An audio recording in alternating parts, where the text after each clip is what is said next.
when you use a nominalization, the person will go inside. It's like deep structure versus surface structure of that old meta model malarkey. A person will go inside and select from all of their resources, whether they're imagined or real, the ones that are most appropriate to them. This one here, a little bag with some herbs in it. Could be anything, could be a bit of oregano, could be something else. It's an unspecified verb. And if you think about it, all verbs are unspecified. Run over here, John. Nigel, walk down to the shops. How specifically should I run? How should I walk? All verbs are unspecified. Ah, heal yourself, physician. How specifically? I know you can learn how. In what ways, in what manners, in what modes. So when you say to someone, I know you can learn easily in the ways that are right for you, all you're doing is opening up the possibility, you're not telling them how to learn. But of course, this is not part of our normal waking language.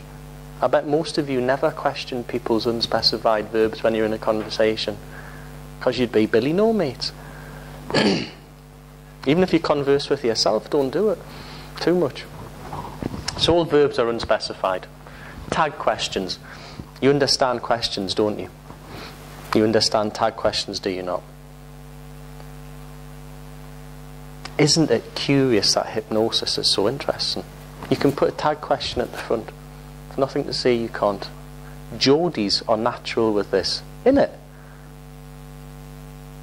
Why, this hypnosis stuff's great, innit? In it is a tag question, isn't it not? In it. Beautiful. Tag question and a mind read. Yeah. And a pace, because you obviously do. Or don't, depending on what you... It's lovely. All these things are natural, you know.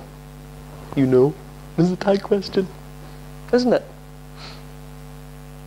Now, check your own experience. When people say things to you like, well, such and such, you know, or you know about da da da, there's always this little unconscious head nod, usually from people. Try it out with people. Do it on shop assistants. Do it on people that stop you in the street to like, can I just borrow 5 minutes of your time? Oh, you know you can, can't I?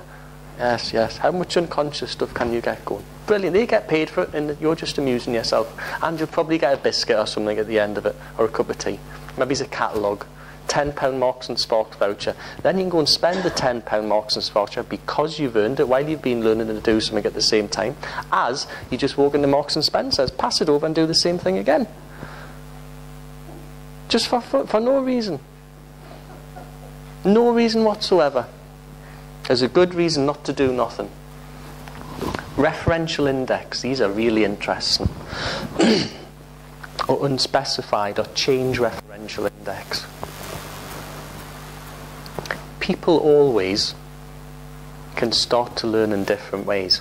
And what's really interesting is when I say to myself, Nigel, you can learn in different ways. It's not always obvious to anyone who's listening. But if I stop and say to yourself, you can learn in different ways, you don't really know that you can until you realise that you can, don't you? Learn in different ways. So anybody, you, me, she, her, they, it. You just simply swap the he, I, you. Dogs are dangerous. What dogs? People. Which people? We're always this is a class of generalisation. It's interesting to know that most people learn in a variety of different ways, don't you? I've went from people to you. I've swapped the referential index. The invitation is people. You may be thinking who, people, which, people, myself. I say you, the invitation's to go inside. So this is a very nice thing to play about with in trance when you start to talk about someone else's experience, because he could just be sitting there and not know what she was thinking, yet she's learning. I mean, I'm sure I've had the experience as well as you've had the experience too, that people learn in a variety of ways, and there's no right or wrong way for them to learn. I mean, check your own experience. I know that when you learn, And you know that when I learn, something happens on the inside. Yet what happens for everyone's different to you can learn. In your own ways, I can, and so can he. Everybody learns in different ways, yet when it all comes together, and the fact of the matter is, your learning is a way to develop your consciousness expansion. So it's a question of, I hate using terms, it's a question of swapping pronouns around. Before I did NLP, a practitioner, I had no idea, or I had a very vague idea of what verbs, nouns and adjectives were. If someone had said a pronoun, I would have laid an egg. But it's a pronouns, he, she, it, they, them, us. I, maybe. And I's the biggest nominalisation of them all, according to Gregory Bateson. I'm an author, I'm a trainer. Oh.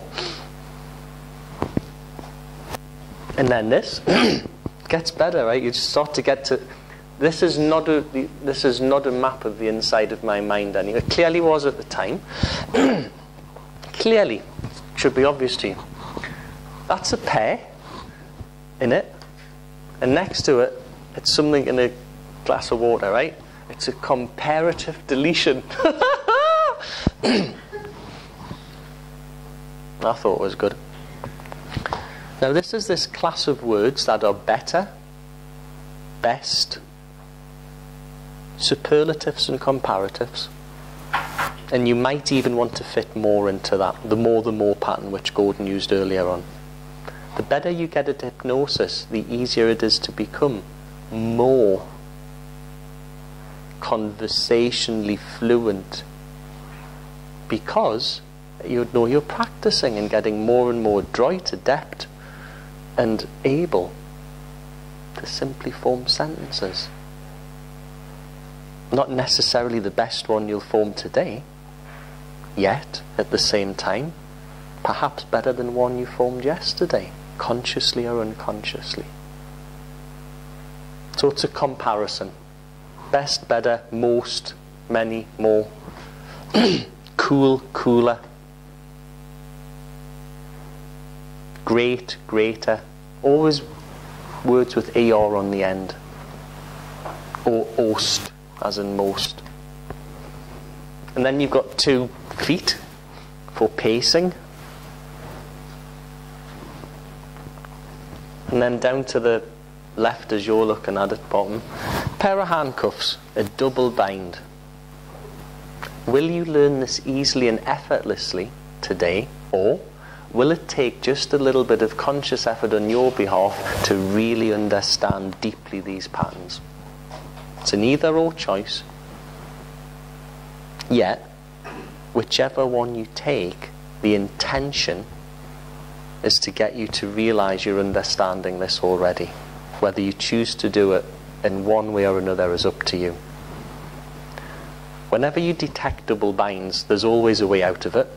My preferred method at one point was just going, fuck off, I'll take my own option. And you can see I'll take neither of those options. Johnny, which ice cream flavour do you want? Do you want chocolate or vanilla? I want strawberry. So there's always a way out of a double bind. You don't have to accept them. And knowing of them means you never have to accept them unless they're useful to you or you want to use them in a way that's beneficial.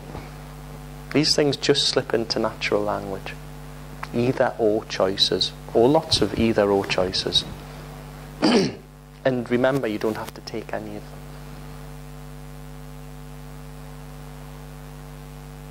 There's a lovely story that illustrates a true double bind. It's fantastic. And I'm such an anorak, I sat down and worked this out. I do it in terms of symbols now. And, oh, yeah, I get it.